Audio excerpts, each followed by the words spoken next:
Hare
आपण बघितलं की ज्यांनी शक्ती दिली त्याचा मोठेपणा विसरून जेव्हा इंद्रदेव उन्मत्त झाले त्यावेळेस इंद्रदेवांना अद्दल घडवण्यासाठी आणि त्याचबरोबर जे गोप नंद हे सगळेजण जे सकाम भक्तीच्या मागे लागलेले होते त्यांना निष्काम भक्ती कशी करावी, कृतज्ञता भाव कसा जोपावावा आणि खरी पूजा कशी असावी हे दाखवण्यासाठी आपण गोवर्धनाला पूजा श्रीकृष्णांनी करायला सांगितली आणि त्यानंतर काय झालं हा सगळा प्रसंग काल आपण पाहिला. त्याचबरोबर कर्मकांडामध्ये अडकलेल्या ब्राह्मणांकडनं कशी चूक होते आणि त्यांच्या बायका कशा यज्ञफलाला प्राप्त होतात हेही आपण काल पाहिलं. आज आपण पुढच्या सगळ्याकडे वळणार आहोत.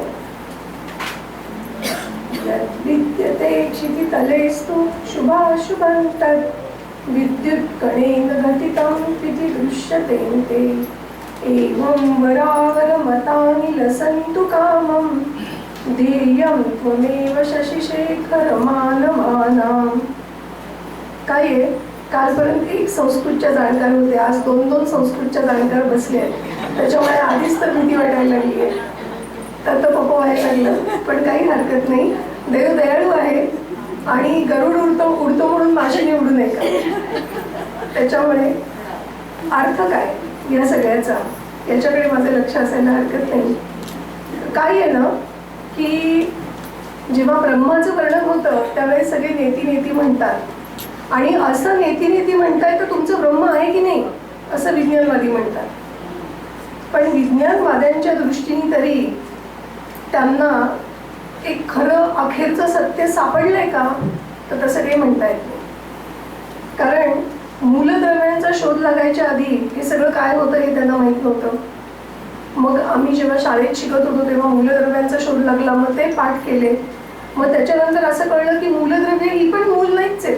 मूल म्हणजे मूळ ओरिजिनल, त्याच्यामध्ये पण पुन्हा भाग आहेत. मग ते काय आहेत तर ते विद्युत कळ आहेत. मग त्या विद्युत कळांचे सारखेच गुणधर्म आहेत का, नाही, वेगळे वेगळे, कोणी असा कोणी तसा. मग त्यांची संख्या, त्यांची गती, त्यांची रचना याच्यावर परत मूलद्रव्याचा फरक अवलंबून, त्या मूलद्रव्यामुळे जो पदार्थ बनतो तो त्याच्यावर अवलंबून. म्हणजे विज्ञानाला सुद्धा आत्तापर्यंत खरंच शेवटचं अखेरचं सत्य ज्याला आपण म्हणू तसं सापडलंय का तर नाही सापडलंय. मग आपण या सगळ्या शास्त्रांमधनं कालपासून परवापासून आपण प्रत्येक शंकराच्या प्रार्थनेत म्हणतोय की आपण असं म्हणतात की प्रत्येकाचं वेगळं वेगळं मत आहे आणि ते सगळेजण अगदी हिरिरीने आपलं मत मांडत असतात. त्यांनी मत मांडायलाही हरकत नाही, कारण त्यांची जेवढी त्यांच्या मतावर श्रद्धा तेवढी ती श्रद्धा त्यांना पावेल आणि शेवटी ही सगळी मतांतरं एकाच दिशेला जाणार आहेत. कुणाकडे जाणार आहेत, शंकराकडे, म्हणजे क्या परब्रह्माकडे जाणार आहेत. मग आता या सगळ्या भानगडीमध्ये मी कशाला पडू जर त्याही सगळ्यांचं ध्येय एकच आहे की मला भगवंतानी पावावं. तर मग मी सरळ एवढंच म्हणतो, कोणताही वाद न घालता, की ध्येयम त्वमेव शशिशेखर मानवानाम. सगळ्या माणसांचं ध्येय जे असायला पाहिजे तुझ्या पायाशी नत होणं तेवढंच ध्येय असून मी तुला नमस्कार करतो. आज्ञा गुरु जाहली आपुली मला म्हणून हा भार सहर्ष घेतला. आता जरी द्याल न सत्कृपा बल तरी न माते उचलेल पावलं. आपण पहिल्या दिवशी बघितलं होतं की आपण म्हणाले की हे कृष्ण चरित्र इतकं विशाल आहे, इतकं भव्य आहे आणि माझं एवढं सगळं ज्ञान नाही, काही नाही. पण मग मी काही अहंकाराने हे काव्य रचायला उद्युक्त झालो नाही, तर माझ्या गुरूंनी आज्ञा केली. आणि गुरूंनी आज्ञा का केली तर त्यांना त्यांचे जे पूर्वी असलेले जे त्यांचे आश्रयदाते मिरजचे राजे पटवर्धन यांनी त्यांना इच्छा व्यक्त केली. म्हणून दासगणू महाराजांनी आप्पांना आज्ञा केली आणि आप्पांच्या स्वामी वरदानंद भारतींच्या गुरूंच्या आज्ञेमुळे ते वयाच्या 30व्या वर्षी हे काव्य लिहायला त्यांनी सुरुवात केली आणि पूर्ण केलं. पण ते नम्रपणे असं म्हणतात की तुमची आज्ञा झाली आहे म्हणून मी हा भार सहर्ष घेतलाय. कारण तिथे त्यांनी असं म्हणलंय की श्रीकृष्ण कथामृत किंवा श्रीकृष्णाचं चरित्र म्हणजे अमृत. मग कोणी जर अमृत घेतोस का असं विचारलं तर आग्रह कशाला पाहिजे, दिसलं अमृत आणि संधी आली तर घ्यायला पाहिजे. त्यामुळे हा भार मी सहर्ष घेतलाय. पण तुम्ही जर कृपेचं बळ दिलं नाही तर माझ्याच्याने काही पुढे जाणं शक्य नाही. त्याच्यामुळे मी तुम्हाला नमस्कार करतो आणि तुम्ही मला तुमच्या कृपेचं बळ द्या अशी प्रार्थना करतो. भगवंताने एका राती श्री यमुनेच्या तीरावरती येता मंजुळ वेणू आपुली अमृतयुक्तशा आधी धरली. आधी वेणू ती मंजुळ, त्याच्यात त्यांनी भगवंताच्या ओठाला लावलेली, ज्या ओठांमध्ये अमृत आहे. त्यात पुन्हा असं बघा, मुळीच होती रम्य वेळती चंद्रवैभवा आली भरती निर्मल होती सरिता गगने. कसं झालं होतं हे? बुद्धी हृदय जणू गुरुबोधाने. जसं पाऊस पडून गेला, भरपूर पाणी झालं, उदंड पाणी झालं, पण आता पाऊस थांबलाय. त्याच्यानंतर येतो शरद ऋतू आणि त्या शरद ऋतूमध्ये जशी तुडुंब भरलेली तळी आहेत, नद्या आहेत, पण त्यांचं पाणी स्वच्छ आहे, सगळीकडे हिरवगार आणि अतिशय उत्कृष्ट असं वातावरण आहे, असं सगळीकडे झालेलं होतं. त्यात पुन्हा चंद्रवैभवाला भरती आलेली होती, चंद्राचं चांदणं सगळ्या धरतीवर आलेलं होतं. हे सगळं कसं झालं होतं?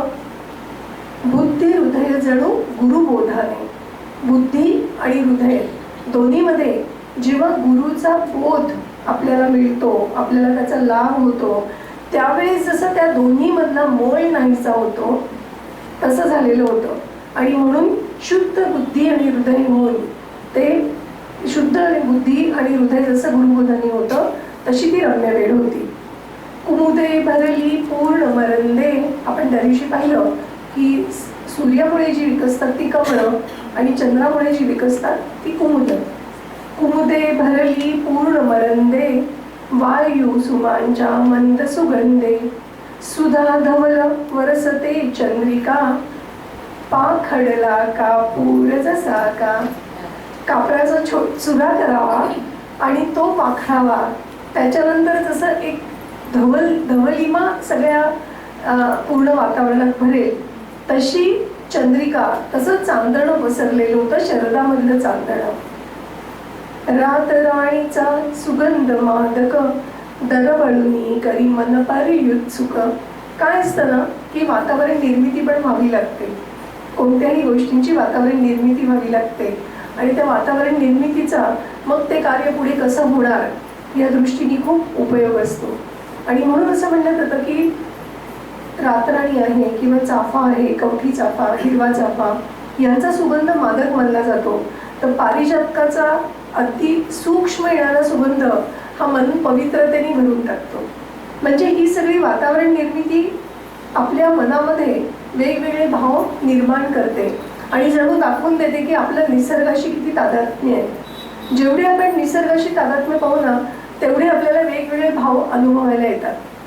शिरीषाचं अतिशय नाजूक फूल उन्हाळ्यामध्ये उमलतं आणि उंच वृक्ष असतात त्याच्यामुळे असं काही सहज नजरेला पडत नाही, पण सहज जाता जाता अगदी उन्हाच्या झळ्यांनी तापलेलं मन असतं आणि झुळकेबरोबर त्याचा सुगंध आला की मनाला एक शांतपणा मिळतो. त्यामुळे जेवढं आपण निसर्गाकडे उघडेपणाने उघडे डोळे ठेवून मन ठेवून बघू तेवढं निसर्ग आपल्या मनावर परिणाम करत असतो.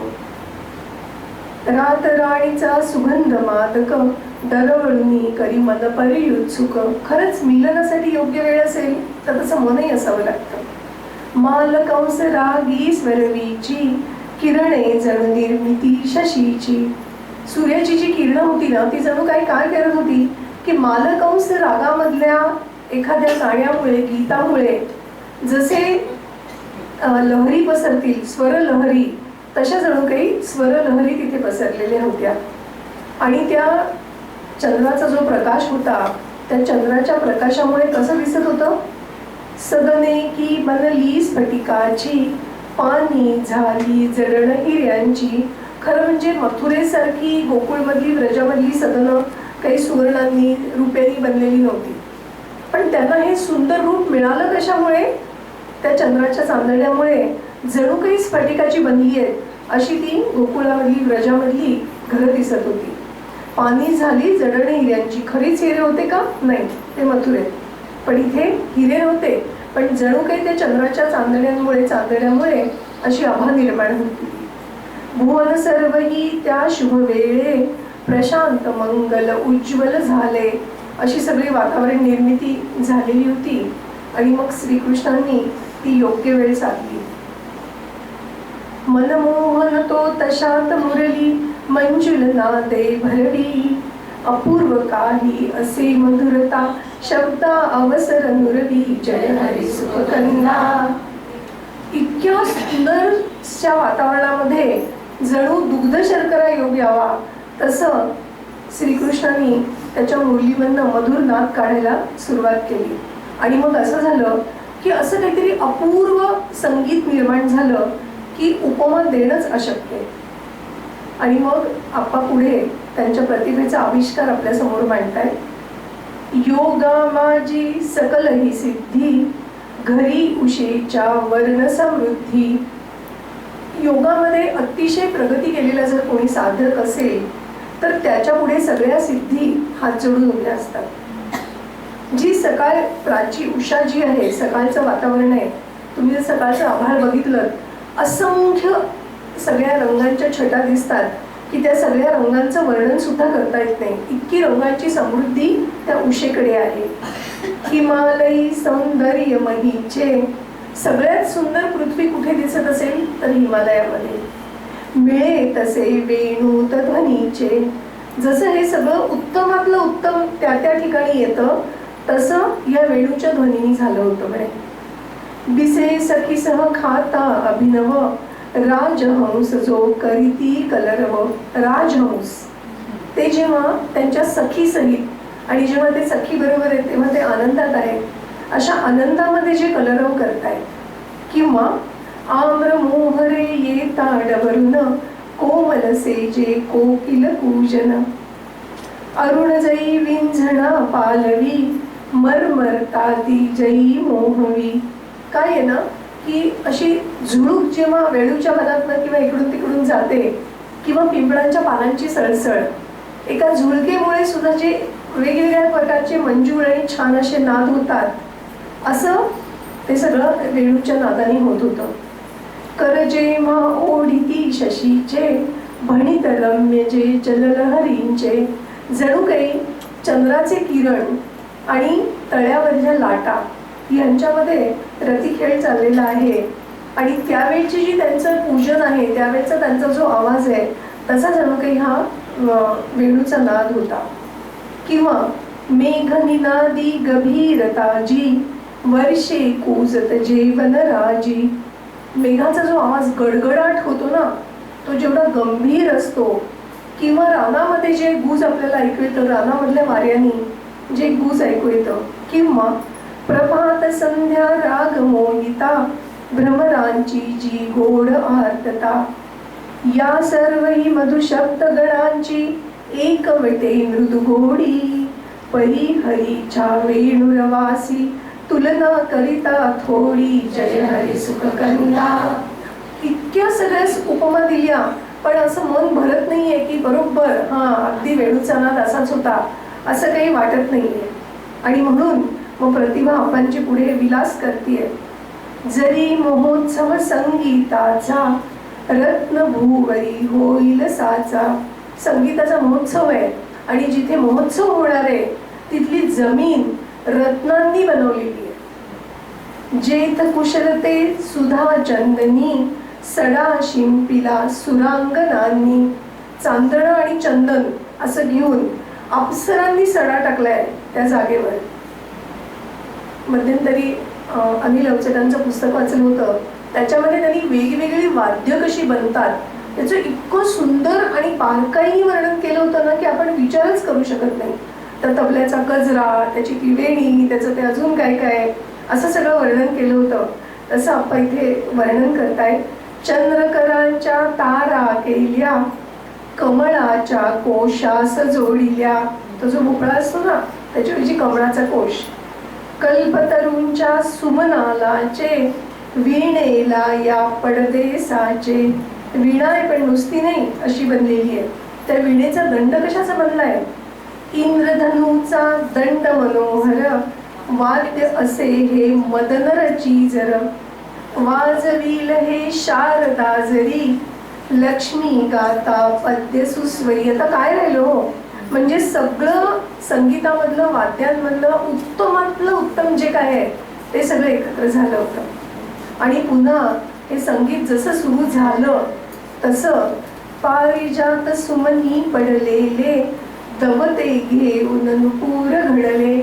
आधी पारिजाताची फुलं केवढी कोमल, त्यांच्यावर पडलेलं दव, आणि ते दव हातात घेऊन त्याचे नुपूर बनवले होते. आणि ते नुपूर कोणाला दिलेले होते? रती नाचता झुमकावित ते, ताल धरी जर सामरुच्या ते. सामवेद हे गाण्याचं अगदी आपण असं म्हणूयात की वेदामध्ये, सामवेदामध्ये गाण्याबद्दलचं सगळं काही आपल्याला मिळू शकतं. त्यातल्या ज्या सामरुच्या आहेत त्या या गाण्यावर ताल धरत आहेत. आता ह्या सगळ्या वर्णनाला अलौकिक शिवाय आपण दुसरं काय म्हणणार? आणि आपण सगळेजण कल्पनेने सुद्धा असा विचार करू शकत नाही, प्रत्यक्षात पाहणं तर दूरच राहिलं. आणि म्हणून मग आपण म्हणतात, अशा दिव्य संगीत भोजने श्रवण तृप्त जर असला, भाग्ये कोणी तरी कल्पना लव येईल तयाला, जय हरी सुख कंदा. इतकं सुंदर सगळं वर्णन केलेलं आहे, पण आपल्या भाग्यात नाही. आपण वाचू तर खरी, अनुभव तर घेऊ, विचार तर करू. कारण असा कोणी जर असला तर त्याला कळेल की वेणूचा नाद म्हणजे काय. कारण असा नाद ऐकूयाला गोपीन इतकी पात्रता मिळवावी लागते. आणि जोवर आपण ही गोपीन एवढी पात्रता मिळवत नाही ना, तोवर हा नाद आपल्याला कसा ऐकू येणार आहे? मुरलीच्या मधुमधुर निनादे, कुंज कुंज डुलती आनंदे, कालिंदीचे उचंबळे जल, तटास येता प्रभुपद कोमल. जेव्हा प्रभू यमुनेला पार करून गोकुळात आले होते, तेव्हा प्रभूंच्या पायाचा स्पर्श झाल्यानंतर त्या उसळलेल्या यमुनेने म्हणे वसुदेवाला वाट करून दिली होती. आणि आता जणू ती त्याची भरपाई करतीये की आता प्रभू आलेत ना, तर आता मी उचंबळून त्यांच्या पायाला स्पर्श करणार आहे. आणि म्हणून कालिंदीचं जळ उचंबलत होतं, जसं श्रीकृष्ण यमुनेच्या तीरावर आले. कुंजवनातील फुले विकसली, श्रवणोत्सुक जणू झाल्या वेली. त्या वेलींना जणू हे सगळं संगीत ऐकायचं होतं, आणि म्हणून त्यांची फुलं फुलली होती, जणू हे त्यांचे कान होते, आणि त्या कानातनं त्या वेली हे सगळं संगीत ग्रहण करत होत्या. शांततेत संगीत मिळाले, जडही तेणे चेतन झाले. आता वेलींची खरंच कान आहेत का बरं ही फुलं म्हणजे? पण नाही, त्या संगीताचा प्रभाव असा होता की त्या वेलींचे फुलं म्हणजे कान झाले, जडही जेणे चेतन झाले. मग अशा वेळेला गोपींना काय झालं? निज सदनी गोपी त्या, रात्रीची वेळ होती, निज सदनी गोपी त्या समयी, निमग्न होत्या आपुल्या कारी. काय आहे ना की आप्पा म्हणतात तसं की दुचाकीवरून जाणारा जसा आपला तोल सांभाळतो ना, तसा या गोपींना परमार्थ आणि प्रपंच याच्यामधला तोल साधणं जमलं होतं. आणि त्याच्यामुळे त्या पूर्णपणे संसारात होत्या, पण खरं तर कधीच संसारात नव्हत्या. त्यांचं मन सतत त्या श्रीकृष्णाच्या चरणीच होतं, आणि म्हणून त्या श्रेष्ठ. आणि त्या का श्रेष्ठ हे आपण काल बघितलं की त्या कोण होत्या, की मधुरा भक्तीचा अनुभव घेण्यासाठी रामाला जेव्हा ऋषीगणांनी विनंती केली होती, तेव्हा रामाने सांगितलं होतं, कृष्णावतारांमध्ये मी तुमची इच्छा पूर्ण करेन. आणि म्हणून ते ऋषी मधुरा भक्ती ही स्त्रियांशिवाय, स्त्री जन्माशिवाय कशी अनुभवायला यायची? आणि म्हणून हे सगळे ऋषी स्त्री जन्माला आलेले होते, गोपी झालेले होते. साहजिकच होतं की त्यांची पूर्वजन्माची जी काही साधना होती, त्यामुळे त्या परमार्थात संसारात असूनही परमार्थ मार्गामध्ये त्या घट्ट गेलेल्या होत्या. निज सदनी गोपी त्या समयी, निमग्न होत्या आपुल्या कारी. वाढीत कोणी निजवी बाळा, एक सारवी पाकगृहाला. वेगवेगळी कामं आहेत बघा, सगळी कामं आपण करत होत्या. दुजी शांतवी मनसा सुचे, कुणी पायचे पीतपतीचे. अन्य गुरांची सोय लाविती, कुणी सखी सगळे खेळत होती. जिच्या घरामध्ये गोंधळ गडबड जास्त नव्हती, तिला वेळ मिळाली होती ना खेळण्याची, त्याच्यामुळे ती म्हणली चला आता सगळं आवरलंय आपल्या घरातलं, आता खेळूयात आपण. ती मैत्रिणींसह खेळत होती. सगळ्या जणी आपापल्या घरी आपापल्या कामांमध्ये होत्या. पण तेवढ्यात काय झालं, मनमालीची मुरली मोहक तोच येतसे कानी, काम करातून आपाप सुटले तटस्थ झाल्या रमणी जय हरी सुखकंदा. ज्या कामामध्ये रमलेल्या होत्या ना ती कामं सुटली त्यांच्या हातातनं. कारण श्रीकृष्णाची मुरली ऐकून, म्हणजे बघा की आतमध्ये सतत श्रीकृष्णाचं ध्यान चाललेलं होतं. कारण आपण म्हणजे असा अनुभव आम्ही घेतो नेहमी की काय होतं की पुन्हा एकदा स्त्रीरोग तज्ञ म्हणून ती उदाहरणं येणारच, तो अत्याचार तुम्ही सहन करा. आता काय होतं की पहिल्यांदाच प्रेग्नंट असलेली किंवा दुसऱ्या तिसऱ्यांदा केव्हाची जी गरोदर स्त्री असते, बाळाची हालचाल जाणवायला लागली की त्या बाळाचा संवाद जाणवायला लागलेला असतो आणि अचानक एके दिवशी येते आणि ती म्हणते सकाळपासून हालचालच नाही जाणवली. घाबरून गेलेली असते की काय झालंय बाळाला म्हणून. आणि मग आपण तपासावं तर बाळ छान असतं आणि मग चौकशी करा की काय करत होती सकाळपासून. नाही खूप पाहुणे आले होते ना त्याच्यामुळे मग स्वयंपाक, मग त्यांच्याशी गप्पा आणि मग खूप छान सिरियल लागली होती टी व्हीवर, त्याच्यामुळे ना लक्षच गेलं नाही. हां हे खरं, तुझे लक्ष गेलं नाही. आणि म्हणून त्या बाळाशी जर आपल्याला संधान बांधून ठेवायचं असेल तर दिवसभरातले 2 तास तरी असे काढले पाहिजेत की सगळी कामं सोडून त्या बाळाशी मनातल्या मनात संवाद साधता आला पाहिजे. आणि तर ती बाळं आईला नंतर अटॅच्ड राहतात, बॉन्ड तयार होतोय. आणि तो बॉन्ड तयार होण्यासाठी आईला आधी प्रयत्न करावे लागतात. असा जो बॉन्ड आहे ना तो त्या गोपींमध्ये आणि कृष्णामध्ये होताच. त्यामुळे कुठून यांनी मुरली वाजवली आहे, यमुनेच्या तीरावरून. या कुठे, घरामध्ये, पण तरीही त्यांना ती मुरलीची धून कानावर आली. सकल इंद्रियांची जी शक्ती काना माझी एकवटे ती. नक्की मुरलीच आहे ना, बाकी सगळी कामं सुटली, सगळी शक्ती कानात गेली. देहावरती रोम ठाकले भान कशाचे चित्ता नुरले.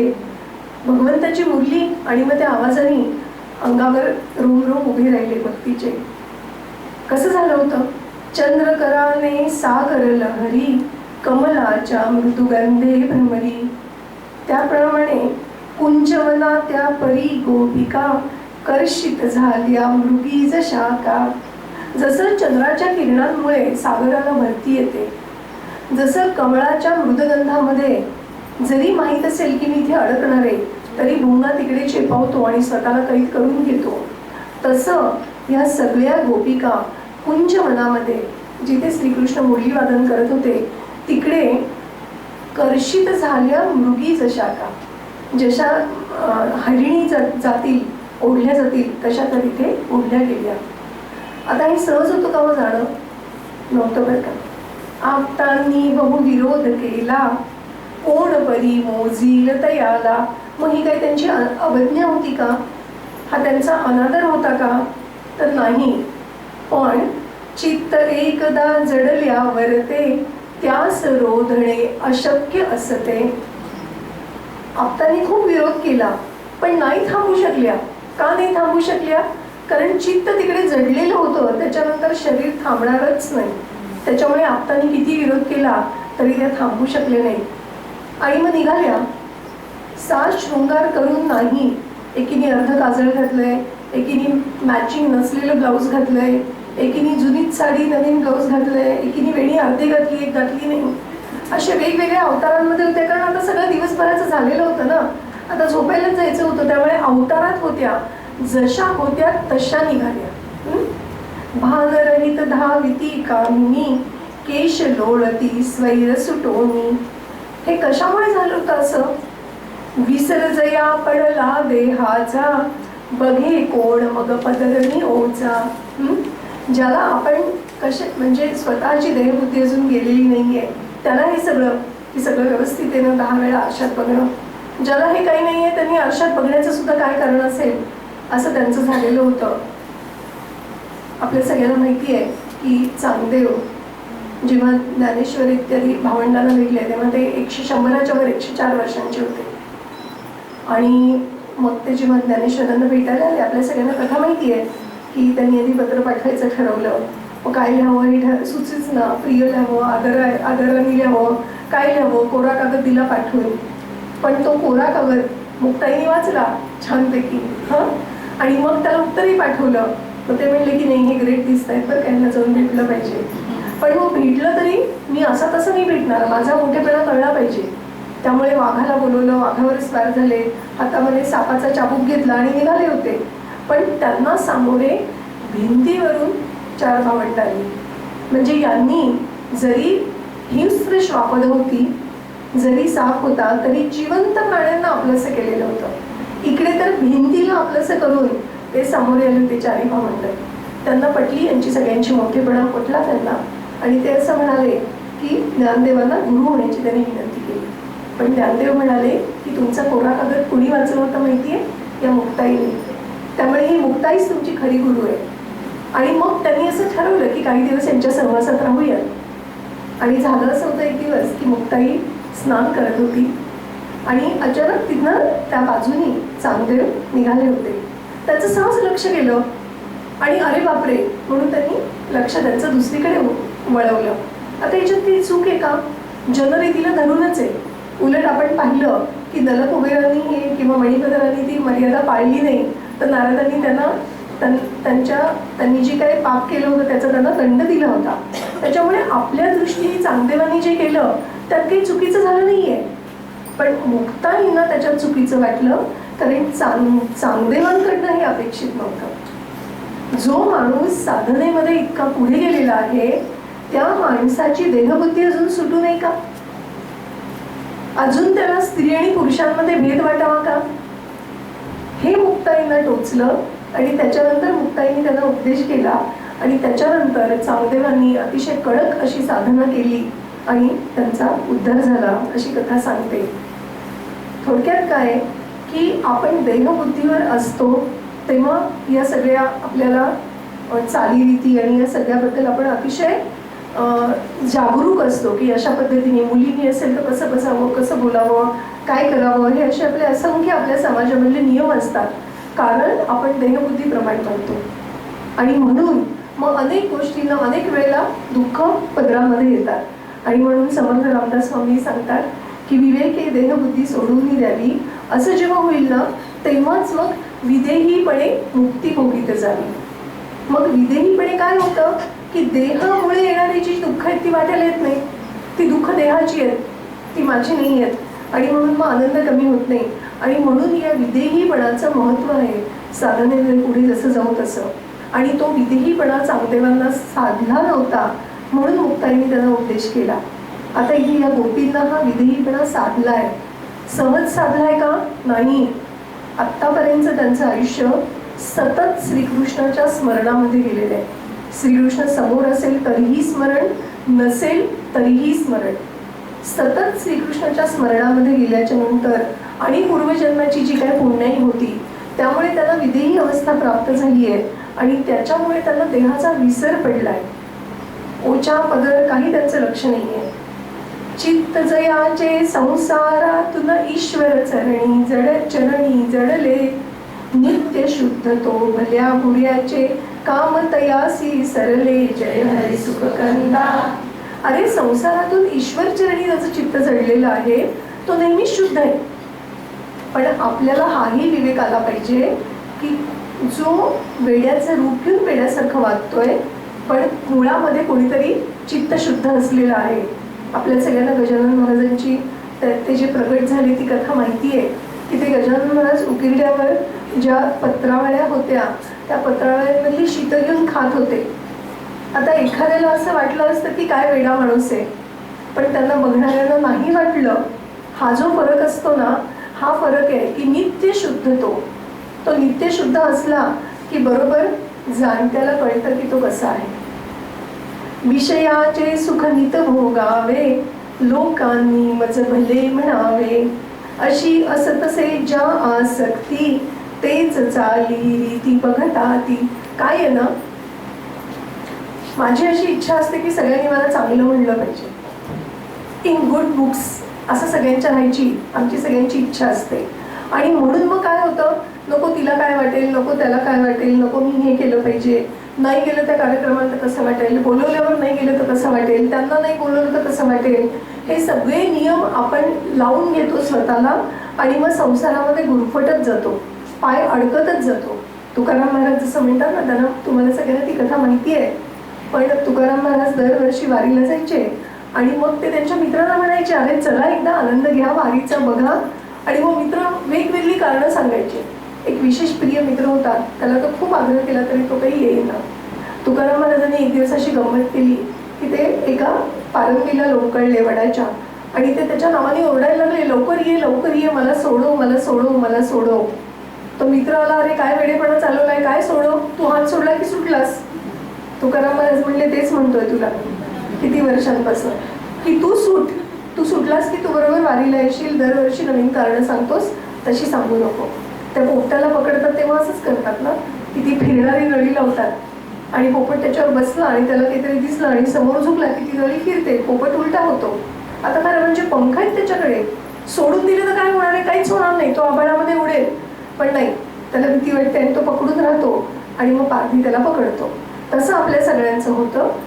विषयाचे सुखनित भोगावे, लोकांनी मज भले म्हणावे, अशी असतसे ज्या आसक्ती, तेच चालली ती बघता ती, तेच फक्त बघतात. उत्कट होता परी भावना, बंधतया एकही उरेना, तुडुंबले जल जरी तळ्याते, ढासळुनी तटमुक्त पळेते.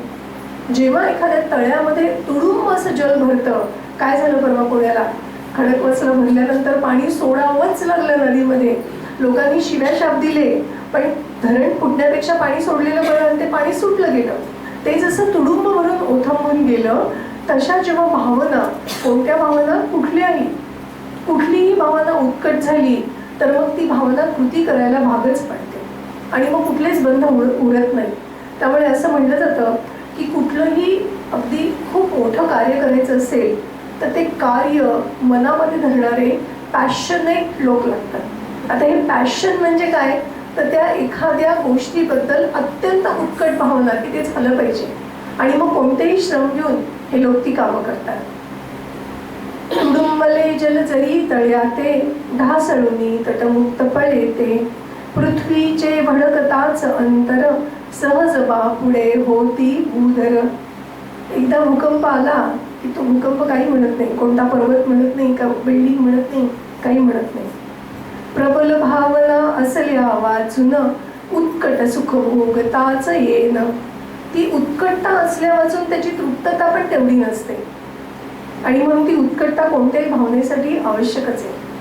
ते या सगळ्या गोपी निघाल्या. कुठे निघाल्या? निज हृदयाचे निधान शोधित, गोपी आल्या कुंजवनाप्रत. इकडे तिकडे नाही गेल्या, वेणूच्या मुरलीच्या दिशेने, एक दिशेने निघाल्या, वेगवेगळ्या निघाल्या. कोणी एकमेकींना सांगितलं नाही किंवा विचारत नाही बसल्या, तू येते का गं, तू येते का गं, बरोबर जाऊयात का गं, नाही जरा सोबत असली म्हणजे बरं, चांगलं आहे पण जायचं की नाही बघूयात, तू सोबत आल्यावर जाऊयात, असं कोणीही म्हटलं नाही. जी ती आपल्या घरातनं निघाली आणि कुंजवनाच्या दिशेने निघाली. भीर भीर बघती चहू दिशासी, चित्त चोर चावळ्या हरीसी. कुठे दिसतोय हा, कुठे दिसतोय, कारण त्याच्याच तोंडून तो मुरलीचा नाद येतोय, इथेच कुठतरी लपला असेल. मोठा चतुर आहे तो, असा सरळ दिसणार नाही, मला शोधावा लागेल कुठेतरी. सगळ्या जणी शोधतायत, कुठे सापडला? कदंब वृक्षा तळी शेवटी आढळला वनमाळी, मुरलीच्या वादनी जयाची मूर्ती तन्मय झाली, जय हरी सुखकंदा. तो मुरली वाजवत होता आणि स्वतः आनंदही घेत होता. माझी मुरली वाजवताना समोर सगळेजण माना डोलावतात की नाही याची काही पडलेली नव्हती. त्याच्यामुळे अत्यंत तन्मयतेने मुरली वादन चाललेलं होतं आणि त्याचा कुणावर काय परिणाम होतोय याची चिंता पण नव्हती. वेड मनाला लावी साची, अशी मनोहर मूर्त हरीची, चरण कमल शोभती देहुडे, प्रभा नखांची पडे चमकडे. असं म्हणलं जातं की जे अतिशय निरोगी आरोग्य संपन्न व्यक्ती असतात ते कसं ओळखावं, तर त्यांची नखं किती निरोगी आहेत याच्यावरून ओळखावं. तर भगवंताची नखं तर इतकी निरोगी होती, ती पण पायाची, की त्या पायाच्या नखांची प्रभा सगळीकडे पसरलेली होती. इतकं निरोगी असं व्यक्तिमत्व भगवंतांचं होतं. सोन्याचे पदी घुंगुर वाळे, वरी पितांबर जरी झळाले, रत्नखचित माझे समेखळा. कमरेला रत्नजडित मेखळा होती. ते कसं दिसत होतं? मेघावर जणू चमके चपला. रत्नजडीत सोन्याची मेखला आहे आणि नीलकांती भगवान आहेत, त्यांच्या कमरेवरती मेखला जणू मेघावर एखादी वीज चमकावी तशी दिसत होती. खूण उरावर वत्सपदाची, गळ्यात माळा रान फुलांची. एकदा असं झालं होतं म्हणे, सगळे ऋषींनी यज्ञ करायचं ठरवलं, यज्ञ केला. आता या यज्ञाचं फल कोणाला द्यायचं? सगळ्यात श्रेष्ठ देव कुठला? ब्रह्मा, विष्णू की महेश? आणि मग त्यांनी भृगु ऋषीला या कामी नेमलं की तुम्ही आधी श्रेष्ठता ठरवा, कोण श्रेष्ठ आहे, आणि मग आपण त्यांना त्याचं फळ देऊयात. झालं असं की देव जरी असले तरी आपल्याकडे ते देवसुद्धा दाम्पत्य जीवनात आहेत असं दाखवलेलं आहे. बहुतांश देव सगळे दाम्पत्य जीवनात आहेत. त्याप्रमाणे ब्रह्मदेवाकडे आधी गेले तर ब्रह्मदेव सरस्वतीशी वार्तालाप करत होते. त्यांना काही भृगु आल्याचं कळलं नाही आणि मग राग आला भृगु ऋषींना. आणवला त्यांनी राग, कारण त्यांना बघायचं होतं की श्रेष्ठ देव कोण आहे. मग ते रागावून निघून गेले, पण ब्रह्मदेव काही उतरून स्थानावरून खाली आले नाही किंवा त्यांनी त्यांची क्षमा मागितली नाही. शंकराकडे गेले. शंकर भगवान पण पार्वतीशी बोलण्यामध्ये निमग्न होते. शंकर भगवान पण माझ्याकडे लक्ष देत नाही. मग त्यांच्यावरही ते रागवले. त्यांच्यावर रागवल्यावर शंकरांनी पण त्या रागाबद्दल काही विशेष त्यांची आस्था दाखवली नाही किंवा त्याची नोटीस घेतलं नाही त्यांनी. विष्णूकडे आले. विष्णू भगवानचं तेच, ते पण लक्ष्मीजींची वार्तालापांमध्ये मग्न होते अगदी. यांना मात्र आता अतिशय राग आला. इतका वेळ राग आणवला होता, आता खरा खरा राग आला किंवा त्यांना विष्णूंना खरंच बघायचं होतं काय करतायत. त्यांना इतका जास्त राग आला की त्यांनी विष्णूंना लाथ मारली आणि ती लाथ त्यांच्या उजव्या स्कंधावर बसली. त्या क्षणी विष्णूंना भान आलं की आपल्याकडून काय घडलंय आणि ताबडतोब विष्णू स्वतःच्या स्थानावरनं खाली उतरले.